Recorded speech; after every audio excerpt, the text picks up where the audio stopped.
A ditadura militar. A ditadura militar no Brasil foi um regime autoritário que teve início com um golpe militar em 31 de março de 1964, com a deposição do presidente João Goulart. O regime militar durou 21 anos, que teve início em 1964 a 1985, e estabeleceu a censura à imprensa, restrição aos direitos políticos e perseguição policial aos opositores do regime. O golpe de 31 de março de 1964. O golpe militar de 1964 foi deflagrado na noite do dia 31 de março com a deposição do presidente João Goulart. Essa ação contra o governo legalmente constituído marcou o início da ditadura militar no Brasil, que duraria até 1984. Entre as principais justificativas para o golpe estava uma possível ameaça comunista representada pelo presidente João Goulart. A atividade militar foi apoiada por uma coligação formada por empresários, latifundiários e empresas da capital do estrangeiro. A Igreja Católica também teve um papel importante no apoio ao golpe, por ser contra as diretrizes comunistas. Mais tarde, porém, parte do clero reveria esta posição e a Igreja se tornou uma das grandes opositoras ao regime. Desde a renúncia do presidente Jânio Quadros em 1961, os setores conservadores do Brasil estavam inquietos. Impediram a posse do João Goulart e só deixaram assumir quando houve substituição do regime presidencialista pelo parlamentarista por quase 2 anos. Somente em 1963, João Goulart voltaria a ser presidente dentro do regime presidencialista. Apesar das suas viagens aos Estados Unidos em 1962, Goulart não conseguiu apagar as suas tendências comunistas. Na verdade, ele era oriundo do PTB e tinha um discurso progressista, porém não pôde ser considerado um esquerdista convicto nessa época. E sobre o Comício Central do Brasil? Eu estava estudando, aí eu fiz um texto sobre o que eu entendi sobre isso. Eu posso explicar para vocês no quiser. Pode ser. O Comício Central do Brasil, em 13 de março de 1964, em busca do apoio popular do presidente, ele promove o Comício Central do Brasil no Rio de Janeiro. Ali, diante de 150 mil pessoas, ele anuncia uma série de medidas conhecidas como reformas de base, que seriam decretadas em breve. Nesse momento, ele estava acompanhado por setores da esquerda, como o ex-governo, o ex-governador Leonel Brizola, a Comando-Geral dos Trabalhadores e o presidente da União dos Estudantes, José Serra. As demais polêmicas eram a despropriação da terra, as margens das rodovias, ferrovias e as fontes públicas. A segunda é o anúncio do encampamento das refinarias privadas pelo Estado. No dia seguinte, o Jango ainda anunciaria o tabelamento dos preços de aluguéis e da desapropriação de imóveis ocupados.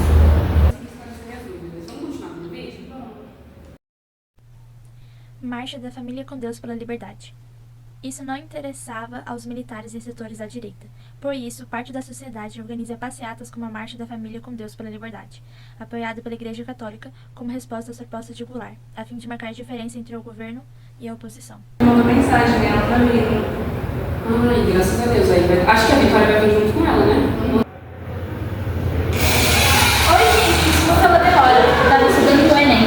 E a Vitória já vai chegar, tá bom? Eu pensei que ela não ia vir. A gente tá vendo vídeo que a gente viu na internet.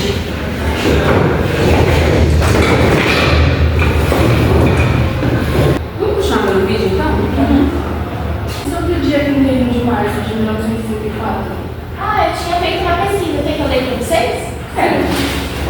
O golpe militar de 1964 foi deflagrado na noite do dia 31 de março. Gente, desculpa. Vamos continuar vendo o vídeo, então?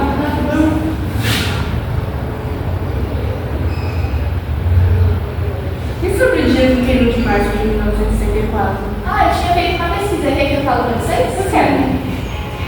O clima de polarização aumentava a cada dia. Representantes dos trabalhadores, a CGT, Comando Geral dos Trabalhadores, importam de forma geral com apoio do governo. No entanto, na madrugada do dia 31 de março, os militares tiram sangue dos quartéis e ocupam os prédios da administração federal. O presidente João Goulart chega a buscar apoio viajando do Rio de Janeiro para Brasília, em 1º de abril de 1964. Mas desistiu de um encontro contra os militares ao saber que o aliado como Leonel Brizola e Miguel Arraes, governador de Pernambuco, estavam presos. Igualmente pesou o fato de conhecer que o golpe tinha o apoio dos Estados Unidos. Assim, seguiu para Porto Alegre e de lá partiu para o exílio do Uruguai. João Goulart ainda não havia deixado o país, quando então o presidente do Senado, Auro de Moura Andrade, declarou vaga à presidência. Essa foi assumida inteiramente pelo presidente da Câmara dos Deputados, Ranieri Mazzini. O poder, contudo, era exercido pelos militares, que no dia 2 de abril organizaram o chamado Comando Supremo da Revolução, composto pelos comandos da Aeronáutica, Marinha e Exército. Em 1964, agora com mais poderes em suas mãos, Jango resolveu lançar a reforma de base, a fim de mudar o país. Assim, o presidente anunciou a desapropriação de terras, nacionalização de refinarias de petróleo, reforma eleitoral garantindo voto para analfabetos e reforma universitária, entre outras. A inflação chegou a atingir, em 1963, o índice de 73,5%. O presidente exigia uma nova constituição que acabasse com as estruturas arcáicas da sociedade brasileira. Jango era apoiado por universitários que atuavam por meio de suas organizações e uma das principais era a União Nacional dos Estudantes, UNE. Igualmente, os comunistas de várias tendências desenvolviam intensos trabalhos de organização e mobilização popular, apesar de atuarem na ilegalidade. Goulart era visto com insatisfação por ambos os lados, enquanto liberais e conservadores criticavam por afirmar ser um presidente que poderia trazer o comunismo para o Brasil. À esquerda, a visão era que as ações importantes para atacar a desigualdade social do país, como a reforma agrária, aconteciam em um processo muito lento. Diante do quadro de crescimento de agitação, os adversários do governo aceleraram a realização do golpe, e no dia 31 de março de 1964, o presidente João Goulart foi deposto pelos militares e Jango refugiou-se no Uruguai. Aqueles que tentaram resistir ao golpe sofreram dura repreensão. Para cumprir o vazio do poder, uma junta militar assumiu o controle do país. No dia 9 de abril foi declarado o Ato Institucional número 1, dando poderes ao Congresso para eleger o novo presidente. O escolhido foi o general Humberto de Alencar Castelo Branco, que havia sido chefe do Estado-Maior do Exército. Isso era apenas o início das interferências militares na gestão política da sociedade brasileira. Olha, só para resolver umas coisas. A gente está fazendo um vídeo sobre a ditadura. Bom, a gente estava vendo um vídeo, mas eu tenho uma dúvida. E sobre a concentração do poder? Bom, eu vi que depois do golpe de 1964, o modelo político instaurou visitando e fortalecendo o poder executivo. 17 atos institucionais foram impostos à sociedade brasileira, com o ato institucional número 2. Os antigos partidos políticos foram fechados e foi adotado a bipartidarista. Dessa forma, surgiram as alianças renovadas nacional, a Arena, que apoiava o governo, o Movimento Democrático Brasileiro, que é o MDB, representando os opositores, mas cercados por estreitos limites de atuação. O governo, através da direção do Serviço Nacional de Informações, SNI, montou um forte sistema de controle que dificultava a resistência ao regime, chefiado pelo general Golbery de Couto da Silva. Este órgão investigou todas aquelas suspeitas conspira contra o regime, desde os empresários até os estudantes. Em termos econômicos, os militares tratavam de recusas e credibilidade do país junto ao capital estrangeiro, assim como tomaram as seguintes medidas: a contenção do salário e dos direitos trabalhistas, o aumento de tarifas, a restrição dos créditos, corte de despesas do governo e a diminuição da inflação, que estava em torno de 90% ao ano. Entre os militares, porém, havia a discordância, o grupo mais radical, conhecido como Linha Dura, pressionava o grupo do Castelo Branco para que não admitisse atitudes de insatisfação e afastasse os civis de núcleo de decisões políticas. As diversidades internas entre os militares influenciaram a escolha do novo general presidente no dia 15 de março de 1967. Assumiu o poder do general Arthur de Costa e Silva, ligado aos radicais. A nova Constituição, em 1967, já havia sido aprovada pelo Congresso Nacional. Os atos constitucionais promulgados durante o governo dos generais Castelo Branco, que foi de 1964 a 1967, e Arthur de Costa da Silva, que foi de 1967 a 1969. Na prática, eles acabaram com os estados da direita e a instituição democrática do país. Apesar de toda a repreensão, o novo presidente enfrentou muitas dificuldades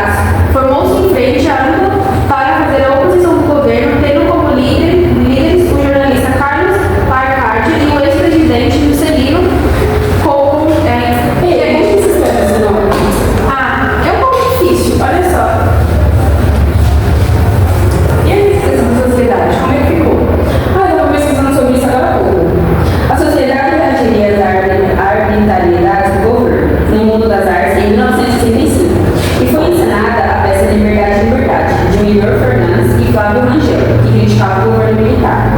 Os festivais da música brasileira foram cenários importantes para a atuação dos compositores que escreviam canções de protesto. E a Igreja Católica estava dividida. Os grupos mais tradicionais apoiavam o governo, porém os mais progressistas criticavam a doutrina de segurança nacional. E as greves operárias reivindicaram o fim do arroxo salarial e queriam liberdade para estruturar os seus sindicatos. E os estudantes realizavam passeatas denunciando a falta de liberdade política. E com o aumento da repressão e a dificuldade de mobilizar a população, alguns líderes de esquerda organizaram grupos armados para lutar contra a ditadura, em que diversas organizações de esquerda estavam a Ação Libertadora Nacional, ALN, e o Movimento Revolucionário de 8 de outubro, MRU. E o forte clima de tensão foi gravado com um discurso do deputado Márcio Moreira Alves, que pediu ao povo que não comparecesse às comemorações do dia 7 de setembro, como forma de protesto contra o regime. E para conter as manifestações de oposição, o general Costa e Silva decretou em dezembro de 1968 o ato institucional número 5, e este suspendia as atividades do Congresso e autorizava a perseguição de opositores. E em agosto de 1969, o presidente Costa e Silva sofreu um derrame cerebral e quem assumiu foi o vice-presidente Pedro Aleixo, político civil mineiro. E em outubro de 1969, dos 240 mil oficiais generais indicam para o presidente o general Emílio Garrastazu Médici, de 1969 a 1964. E ele também é chefe do Serviço Nacional de Informações, CNI. Em janeiro de 1970, o decreto-lei tornou mais rígida a censura prévia à imprensa. E para lutar contra os grupos de esquerda, o Exército criou destacamento de operações de informação, Centro de Operações de Defesa Interna, o DOI-CODE. E as atividades dos órgãos repressivos desarticularam as organizações de guerrilhas urbana e rural, que levaram à morte de dezenas de militares de esquerda. Mas o conhecimento econômico, como que ficou? Eu também estava estudando sobre isso agora há pouco. Com um forte sistema repressivo montado, o Médici governou procurando passar a imagem de que o país encontrará o caminho do desenvolvimento econômico, somando a conquista de PRI na Copa do Mundo de 1970. Isso acabou criando um clima de euforia no país. E a perda das liberdades políticas era compensada pela modernização crescente. E o petróleo, o trigo e os fertilizantes que o Brasil importava em grandes quantidades estavam baratos. Eles eram incorporados à pauta de exportação de soja, minérios e fruta. E o setor que mais cresceu foi o de bens duráveis, eletrodomésticos, carros, caminhões e ônibus. E a indústria da construção cresceu. Mais de 1 milhão de novas moradias financiadas pelo Banco Nacional de Habilitação, BNH, foram construídas em 10 anos do governo militar. Falava-se em milagre brasileiro, ou milagre econômico. Em 1973, o milagre sofreu seu primeiro grande baque, pois a crise internacional elevou abruptamente o preço do petróleo, encarecendo as exportações. O aumento dos juros do sistema financeiro internacional elevou os juros da dívida externa brasileira, e isso obrigou o governo a tomar novos empréstimos, aumentando ainda mais a dívida. E além disso, esse crescimento econômico não alcançou as camadas mais pobres da sociedade, levando ao aumento das desigualdades sociais no país. Eu posso ver se isso aparece no momento? E a redemocratização, como que ficou? O professor passou sobre isso semana passada, então algumas anotações. Sério? Fala pra mim. No dia 15 de março de 1934, o Médici foi substituído da presidência pelo general Ernesto Geisel, de 1934 a 1939. Ele assumiu prometendo retomar o crescimento econômico e restabelecer a democracia. Mesmo a lei ter postulada, a abertura política começava, o que permitiu o crescimento das oposições. O governo Geisel aumentou a participação do Estado na economia, mas os projetos de infraestrutura tiveram continuidade, entre elas a ferrovia de aço em Minas Gerais, a construção da hidrelétrica em Tucuri e no Rio Tocantins e no projeto Carajás. Diversificou as relações diplomáticas comerciais do Brasil, procurando atrair novos investimentos. Nas eleições de 1934, a oposição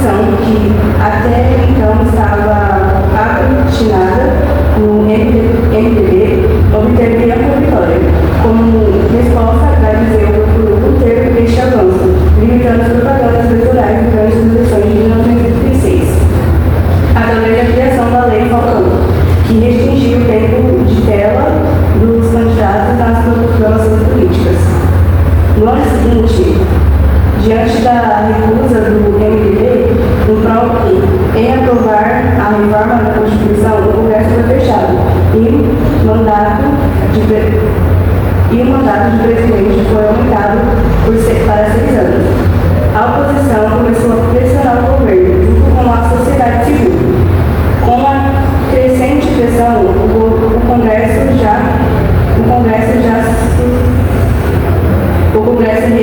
reaberto aprovou, em 1959, a revogação da AI.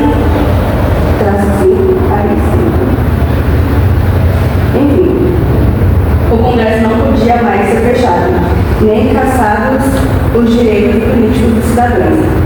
Geisel escolheu como seu sucessor o general João Baptista Figueiredo, eleito à forma indireta. Figueiredo assumiu o cargo em 15 de março de 1929, com o compromisso de aprofundar os processos da abertura política. No entanto, a crise econômica seguia adiante, com a dívida externa atingindo mais de 100 bilhões de dólares e a inflação batendo 200% ao ano. As reformas políticas continuaram sendo realizadas, mas a linha dura lançou a mão do terrorismo como um ocorrido no Rio do Centro, em 1991. Com o fim do bipartidarismo, surgiu vários partidos, entre eles o Partido Democrático Social, o PDS, o Partido dos Trabalhadores, do PT, e foi fundada a Central Única dos Trabalhadores, a CUT. Os espaços da luta pelo fim da presença militar no poder central foram se multiplicando. E as campanhas de direito? Eu tinha feito uma pesquisa, posso ler para vocês. Nos últimos meses de 1983, teve início em todo o país uma campanha pelas eleições diretas para presidente, as diretas já, unindo várias lideranças políticas como Fernando Henrique Cardoso, Lula, Guimarães, entre outros. Movimento que chegou ao auge em 1984, quando foi votada a emenda Dante de Oliveira, que pretendia restabelecer as eleições diretas para presidente. No dia 25 de abril, a emenda, apesar de obter a maioria dos votos, não conseguiu os 2/3 necessários para sua aprovação, frustrando a população que havia ido às ruas em favor do voto direto. Logo depois, grande parte das forças de oposição resolveu participar das eleições indiretas para presidente.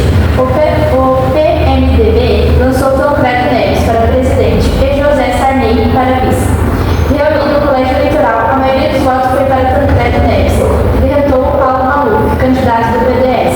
Desse modo, encerrou-se os dias da ditadura militar. Mas afinal, é golpe ou revolução?